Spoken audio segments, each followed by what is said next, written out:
I gotta dominate. Oh, well, that's why you're here, is to dominate.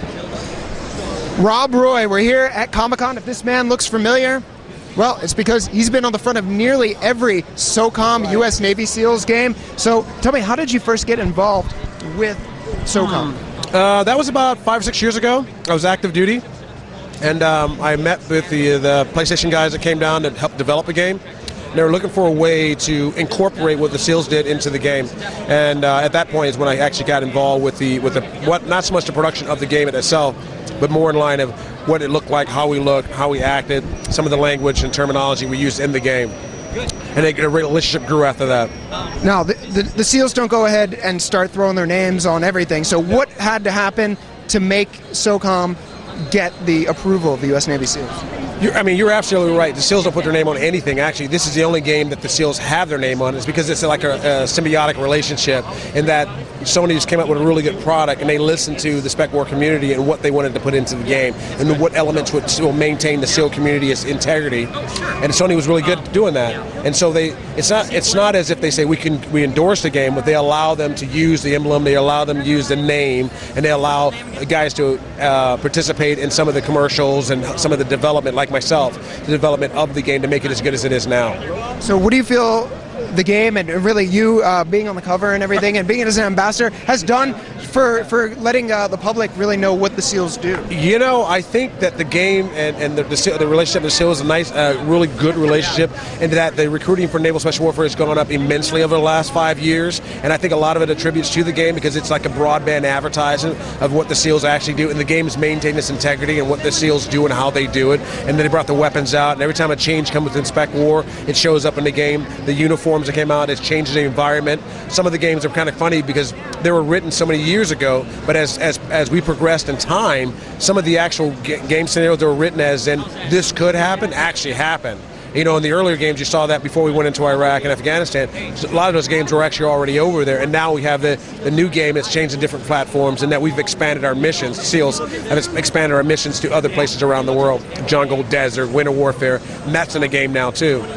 Now, there was a commercial during the PlayStation 2 era where there were some guys just getting their clock clean, and then they show that it was some guys, in it would appear to be the Middle East, and they were the ones playing it. Does that happen?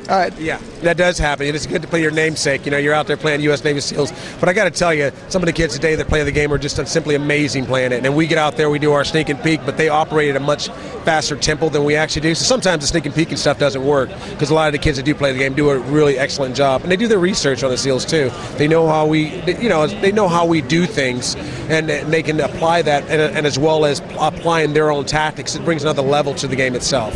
Now, I know there was a sort of press event maybe about a month ago where a lot of these gaming media who are really good at the game got to fire real weapons, and they were telling me, wow, it is so much harder than what it appears. So tell me, what are some of the differences that someone who can line up a headshot in the game would have trouble with in real life? Well, you know, when you play the game, so it's visually, your visual acuity, you're able to see things a lot more. You're able to control the environment in which you operate in. And in real world, you have a lot of other things. You're tired, you're hungry, you're wet. And when we did this thing out in the desert, it was 115 degrees outside, and the reporters that were there, they all got a chance to fire like the 50 cal. And they understand the 50 cal, you can only really shoot like 5 or 6 rounds a day because it has such a large explosion when that round comes out of the barrel, and it can go out to like 2,000 yards. They got to fire the P90s. They got to fire a lot of different weapons that are in the inventory for the game. And they were shocked that the weapons actually fired at the rate they fire, and that they have so much kick to them if you don't hold them the right way. You have to realize that their controllers are good, they shake and everything. When you take a real weapon, you put it in your hands, it becomes part of you. And if you don't hold it the right way, then it kicks and moves you around. And it's hot. It was really hot out in the desert, so I think it had a lot to do with whether or not those guys could hold the guns for a long time.